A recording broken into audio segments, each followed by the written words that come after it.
안녕하십니까. 저는 순간재 생산지수에 기반한 코비드-19 확진자 수 변화 예측 시스템 연구에 대해 발표할 숭실대학교 브레인 앤 머신 인텔리전스 랩 석사과정 안수진입니다. 본 연구는 권민혜 교수님 지도로 진행되었습니다. 오늘 발표 순서는 다음과 같습니다. 감염병의 수학적 모델링과 감염 재생산 지수에 대해 설명하겠습니다.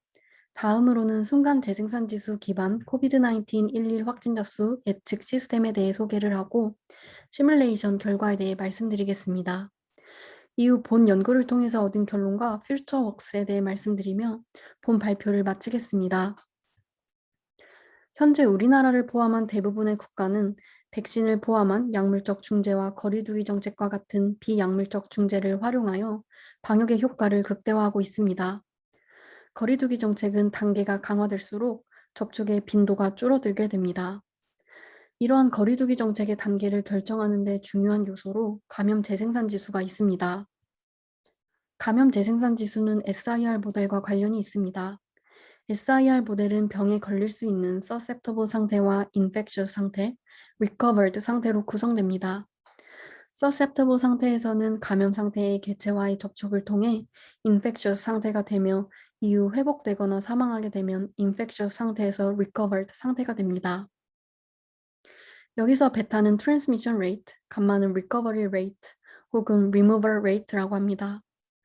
transmission rate는 감염될 가능도를, recovery rate는 면역이 이루어지거나 사망하게 되어 감염 상태의 개체군에서 제거되는 가능도를 말합니다. SIR 모델은 구획 모델의 가장 기본적 모델이라는 특징과 감염 재생산 지수와 같은 전염병 파라미터를 추정할 수 있다는 장점이 있습니다. T 시점까지 누적된 infectious 상태의 개체 수를 IT, susceptible 상태의 수를 ST, recovered 상태의 수를 RT라고 정의합니다. 따라서 ST, IT, RT의 합은 전체 인구수 N으로 정의합니다. 임의의 한 개체를 만났을 때 해당 개체가 susceptible일 확률은 N분의 ST로 표현될 수 있습니다. 이를 바탕으로 infectious 상태의 한 개체가 전염시킬 수 있는 단위 시간당 개체의 수를 베타 곱하기 N분의 ST라고 표현할 수 있습니다. T 시점에서는 IT명의 infectious 상태의 개체가 있으므로 다음 식은 T 시점에서의 infectious 상태의 개체가 전염시킬 수 있는 개체 수입니다. 회복자의 수는 감마 곱하기 IT이므로 infectious 상태에서 제외됩니다. 따라서 infectious 상태의 개체 수의 변화율은 다음과 같이 표현됩니다. 다음은 SIR에 관한 미분 방정식입니다. 앞서 구한 식처럼 DT분의 DIT는 infectious 구획 모델의 시간당 변화율을 나타냅니다. infectious 구획 증가 여부를 나타내는데 0이 기준점이 됩니다. 이를 정리하면 다음과 같은 식이 나오는데 여기서 감마분의 베타는 기초 감염 재생산 지수라고 합니다. 기초 감염 재생산 지수란 처음으로 감염자가 발생하였을 때 첫 감염자가 평균적으로 감염시킬 수 있는 2차 감염자의 수를 말합니다. 즉 기초 감염 재생산 지수는 주로 감염병 발생 초기 병의 감염력을 나타내는 지표로 쓰입니다. 감마분의 베타가 1보다 크면 확진자가 증가한다는 것을 뜻합니다. 감염 재생산 지수에서 1은 중요한 기준점이 됩니다. 본 연구의 기반이 되는 감염 재생산 지수에 대해 말씀드리겠습니다. 감염 재생산 지수란 한 명의 감염자가 평균적으로 감염시킬 수 있는 2차 감염자의 수로 정의합니다. 감염 재생산 지수가 1보다 크면 한 명의 감염자가 한 명 이상의 2차 감염자를 발생시키며 이는 곧 전염병으로 이어집니다. 감염 재생산 지수가 1이면 풍토병이 되고 1보다 작으면 전염병은 사라집니다. 감염 재생산 지수에도 여러 종류가 있습니다.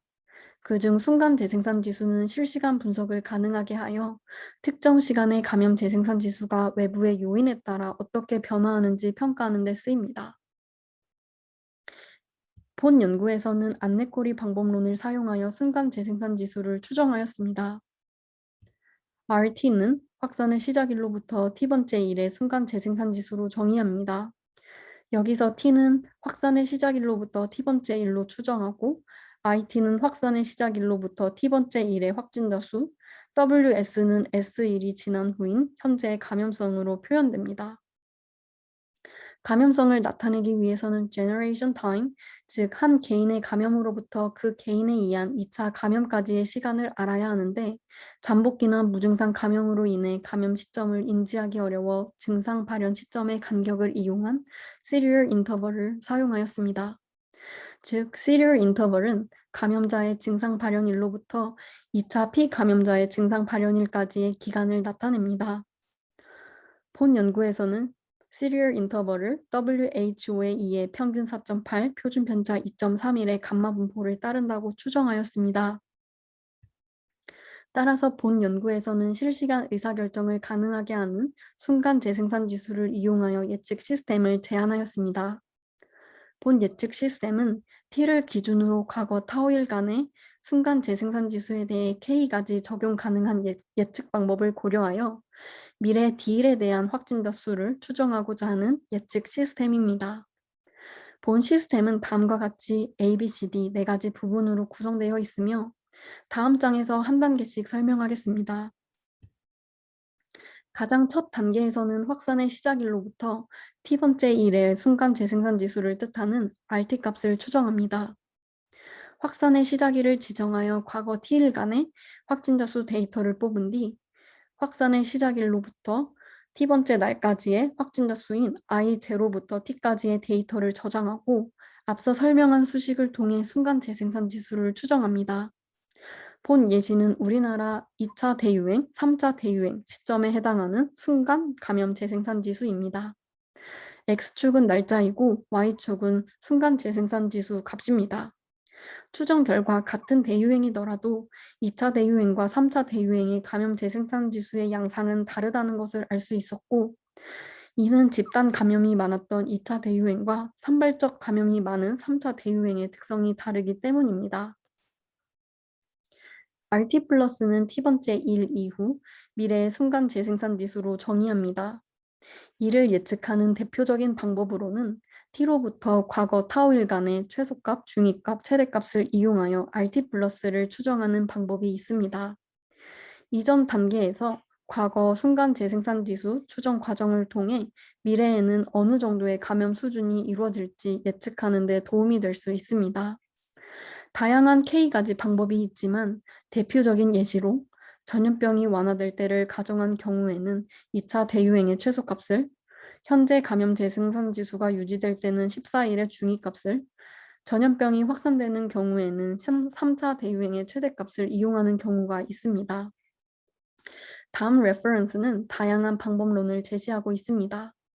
즉, 이 단계에서는 T-타우일부터 T일까지의 데이터를 이용하여 K가지 예측 방법론으로 RT 플러스를 예측할 수 있습니다.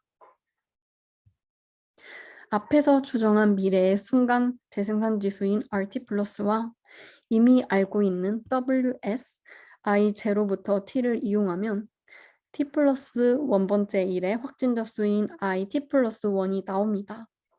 결론적으로 이 과정을 통해 I0부터 T 플러스 1까지의 데이터를 알 수 있습니다. 한 번 더 반복하면 추정한 RT 플러스와 이미 알고 있는 I0부터 T 플러스 1, WS 값을 사용하여 IT 플러스 2를 추정할 수 있습니다. 이러한 과정들을 반복한다면 미래의 확진자 수를 추정할 수 있습니다. D일 후에 11 확진자 수를 알고 싶다면 D번 반복하여 I, T 플러스 D까지의 데이터를 얻을 수 있습니다. 다음은 앞서 제안한 시스템의 완화, 확산, 유지 등의 시나리오들을 가지고 본 논문 발표 영상 제출 시점인 2021년 6월 12일까지의 확진자 수 데이터를 이용하여 6월 13일부터 6월 26일까지 예측한 확진자 수 시뮬레이션 결과입니다. X축은 날짜이고 Y축은 확진자 수입니다. 본 연구의 예측 시스템을 통해 미래의 11 확진자 수를 추정할 수 있음을 확인할 수 있습니다.